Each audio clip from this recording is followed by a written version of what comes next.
최순실 게이트 수사의 최대 고비라고 할 수 있는 대통령 대면 조사를 앞두고 양측이 신경전을 벌이면서 상황은 요동치고 있습니다. 막판 힘겨루기 양상 같은데요. 백성문 변호사, 유영아 YTN 개건 해설위원과 함께 주요 이슈 살펴보겠습니다. 안녕하십니까? 네, 안녕하십니까? 예. 자, 바로 그거부터 질문드리죠. 네. 대통령이 왜 일정 공개에 이렇게 민감해야 하는 겁니까? 왜 일정에 민감해하는 거죠? 아니 그 일정을 뭐 한 달 뒤, 두 달 뒤 일정을 공개한 것도 아니고요. 예. 그리고 이미 상당히 알려져 있던 일정 아닙니까? 그걸 공개했는데 저도 왜 그거에 대해서 예민한 채 이해를 못하겠다. 그것은 결국은 특검에 대한 그 훼손하는 거죠. 예. 흠집내기. 그것은 그리고 뭐 더 필요하면 연기. 근데 그것은 결국은 이제 한 달, 2월 말이면 특검이 끝나지 않습니까? 기한이. 예. 이제 한 달 더 연장하는 문제가 황교안 대행이 어떻게 하냐라는 문제인데 불투명해요, 황교안 대행이. 예. 국민들은 하라는 얘기인데 황 대행은 불투명하답니다.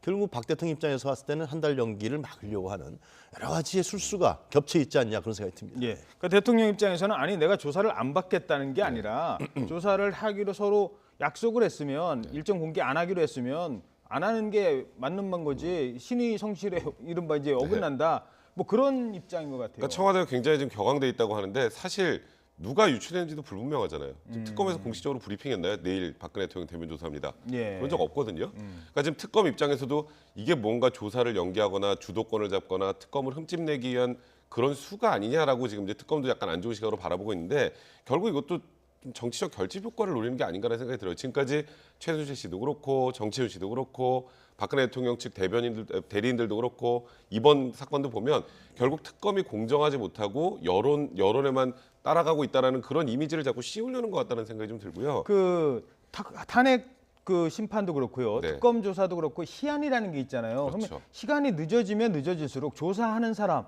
입장에서는 쫓기죠. 쫓기는 거 아니겠습니까? 그 점은 특검에서 어떻게 대처를 할까요? 사실 아까 말씀하셨던 것처럼 황교안 권한대행이 지금 수사 기간을 연장해 줄지 불투명한 상황에서 만약에 자칫 내일 이 예정돼 있었던 조사를 박근혜 대통령 측에서 이거 일정 공개해서 못 하겠다라고 하면 예. 저는 그렇게 되면 아예 박근혜 대통령이 대면 조사를 안 받겠다는 그런 어찌 메시지로 좀 해석이 되거든요. 예. 그러니까 특검 입장에서는 지금 굉장히 좀 애가 탈 수밖에 없는 상황이고 뭐 이재용 부회장에 대한 구속영장 재청구 문제나 이런 부분들도 박근혜 대통령을 거치지 않으면 불가능한 상황입니다. 지금 그렇죠. 분위기가. 그래서 지금 일단 특검에서는 어떻게든 청와대의 입장을 맞춰주는 쪽인데 또 이런 돌발 상황이 생기니까 특검 입장에서 굉장히 당황스러운 상황인 것 같습니다. 게다가 하나만 더 짧게 질문드리죠.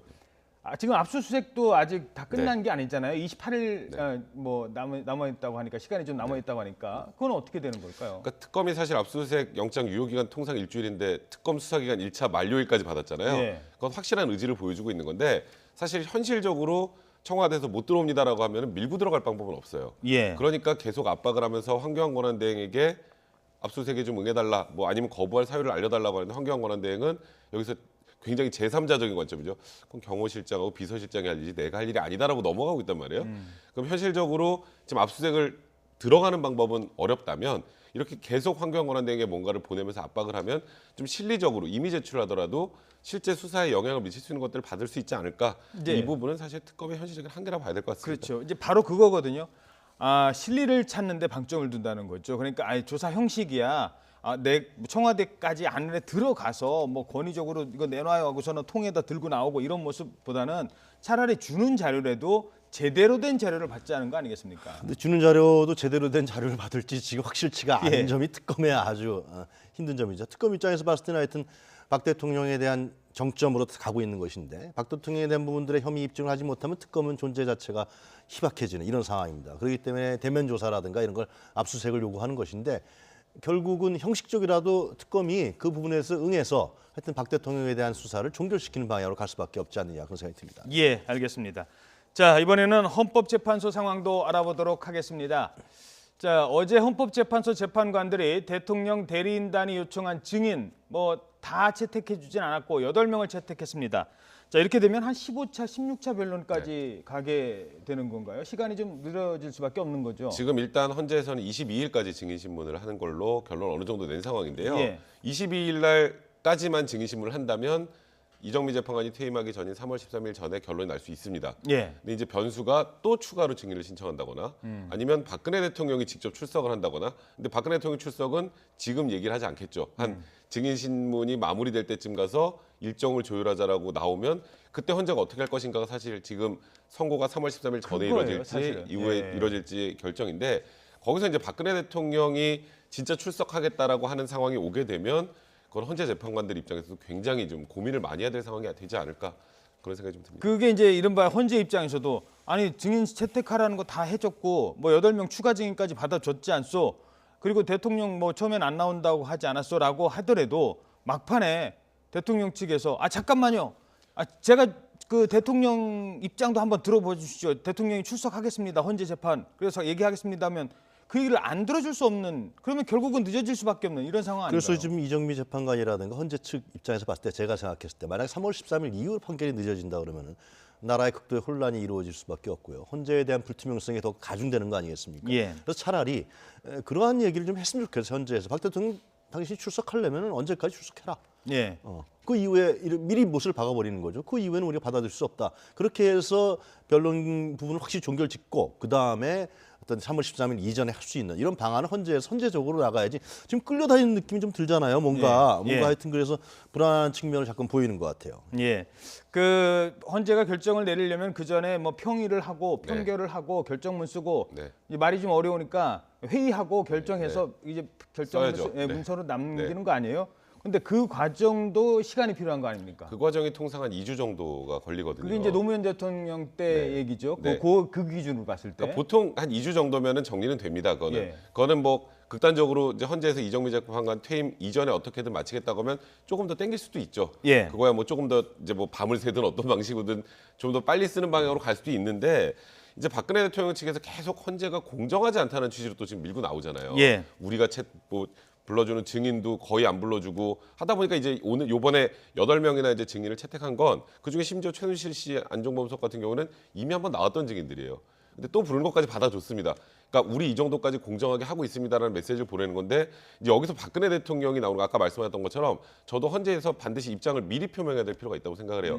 우리가 일단 증인은 지금 다 받아줬으니까 그렇죠. 박근혜 대통령께서 만약에 헌재에 출석하신다면 며칠까지 출석을 하셔야 됩니다. 아. 그래야 우리도 이 선거 관련해서 아까 말씀하셨던 것처럼 이제 결정문 같은 거를 쓰는데 어느 정도 시간이 필요합니다라는 정도로 좀 못을 박아야 되지 않을까. 근데 그렇게 박으면 또 헌재가 공정하지 않다. 뭐 헌재가 또 뭐 무조건 시간만 땡기려고 한다는 또 비난 나오겠죠. 근데 지금은 그런 비난을 신경 쓸 때가 아니라 헌재도 이 심리 결과가 왜곡되는 상황은 막아야 되는 거 아니겠습니까? 왜냐하면 6명이 찬성을 해야 무조건 탄핵이 인용되는 상황에서 재판관 숫자가 하나하나씩 줄어들면 그러면 아무래도 헌법재판소 전체의 의견 자체가 왜곡될 가능성이 있기 때문에 그런 예. 부분은 헌재에서도 좀 결의를 확실하게 좀 보여줄 필요가 있다는 생각이 드네요. 뭐 다 아는 시청자 여러분들도 이쯤 되면 다 아시는 얘기입니다만 팩트 체크 하나만 딱 하고 가죠.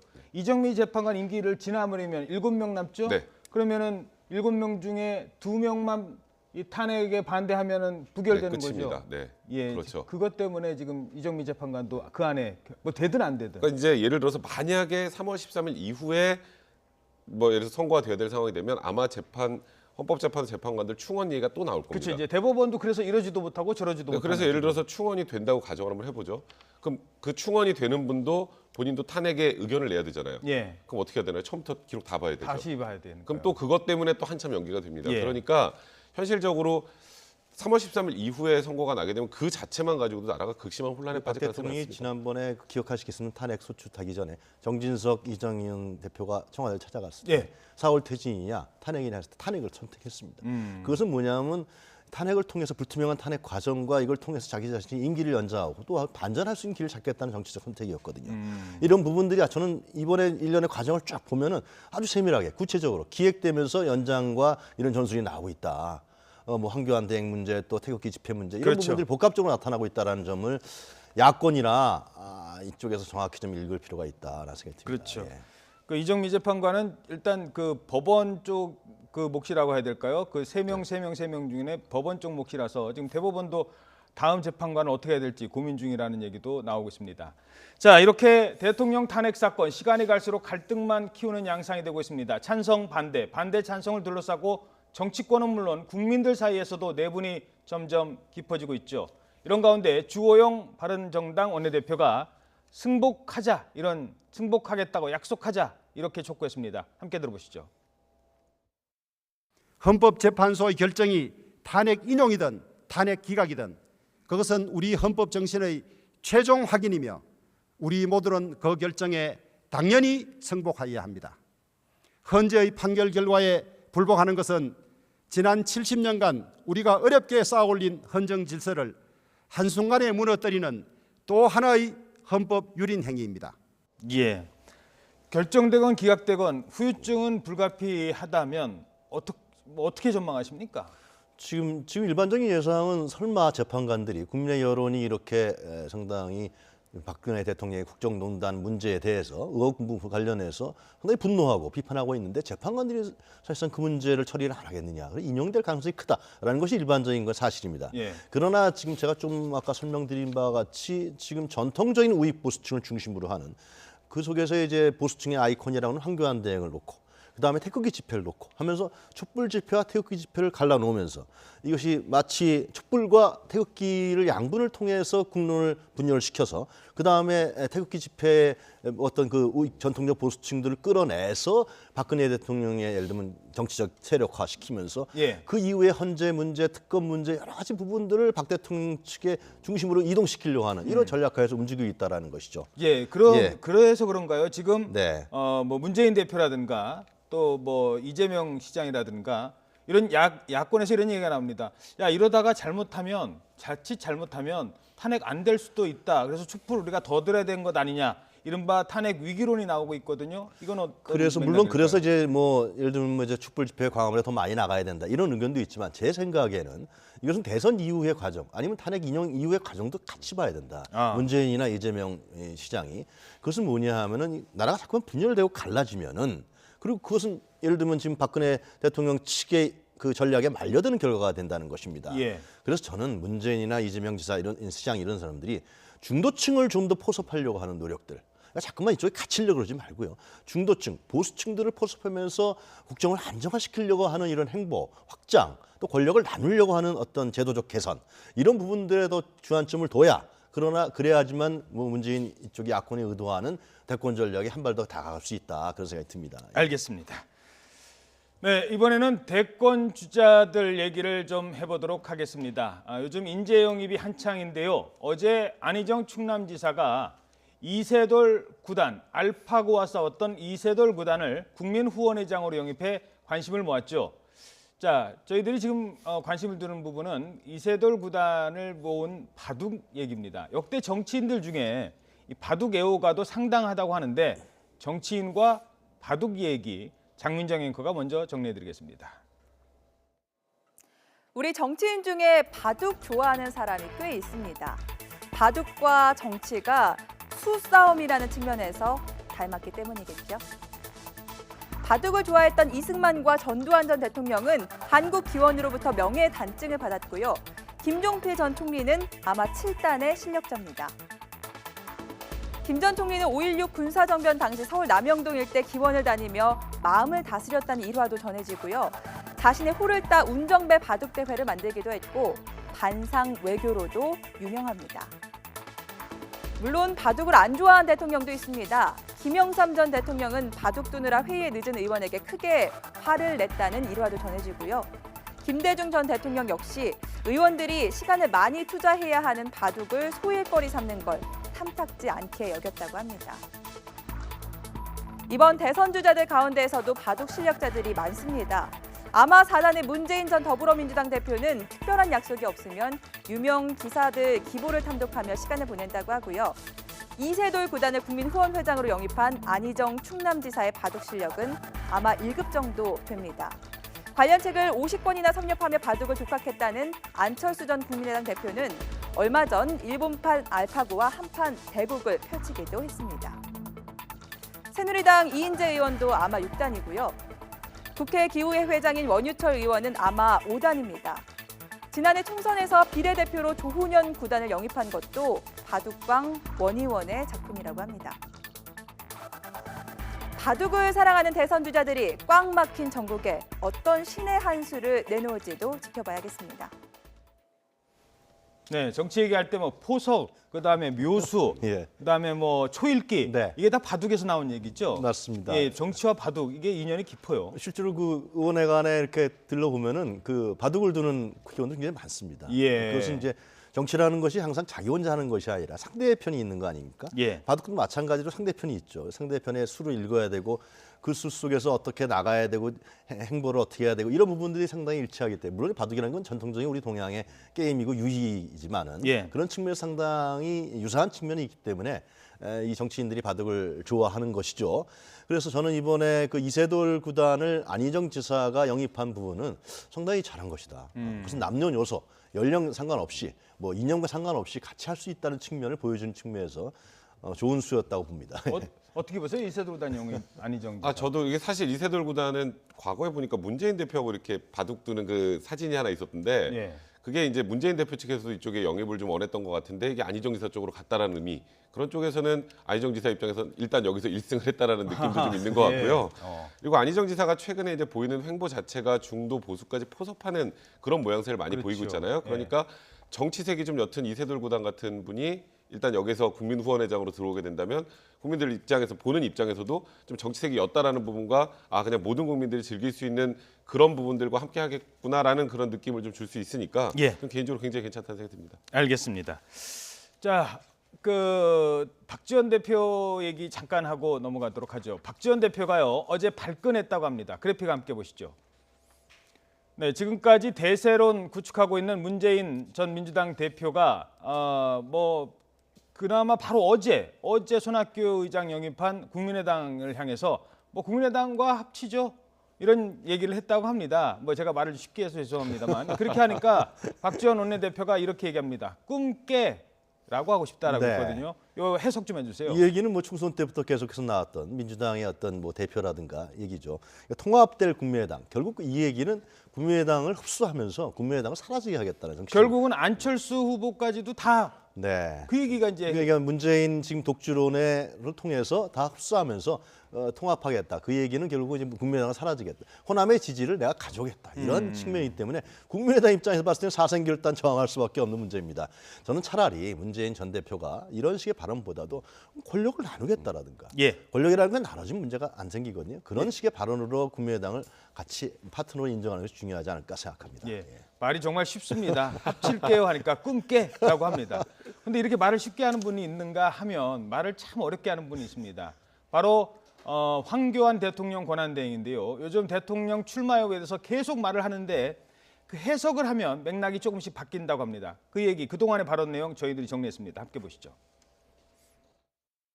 총리, 혹시 대통령 출마를 계획하거나 고려하고 계십니까? 전혀 없습니다.